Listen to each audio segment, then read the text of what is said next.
For many managers, tough conversations are the toughest part of the job. Fortunately, if you structure those conversations the way you would a presentation, it makes them far more manageable and far less intimidating, which in turn increases the chance of having more of them. Let's start with the open. Set the tone, and it doesn't have to take long. In a tough conversation, too many managers hem and haw and make small talk for far too long, leaving the employee wondering, what's going on here? Set the tone with something like this. I wish this were a more fun conversation to have, but we have some important things to talk about, and I want to respect your time and not confuse you with a lot of small talk. Now, get to the point. If you're having frequent conversations, you may only have one point with one subpoint. Again, an example. There are two things that I have concerns about. While I appreciate your energy, I don't think you're showing the appropriate focus on our priorities, and I'm also concerned about some of your time management practices. Let me explain. Here's where you go into the specific examples regarding the situations you have raised.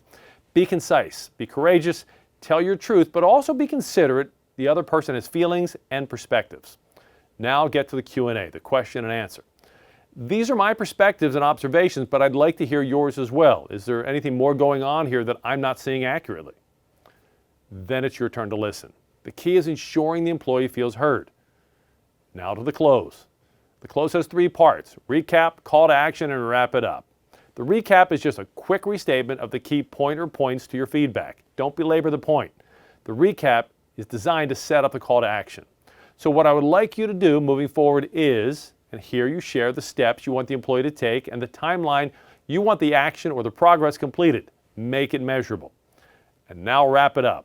Here's the part you want to lift the other person a little. For example, as I told you at the beginning, I wish this were a more enjoyable conversation, but I do want you to understand that the reason I'm having this conversation with you is because I believe you have the ability to do what we've talked about and more.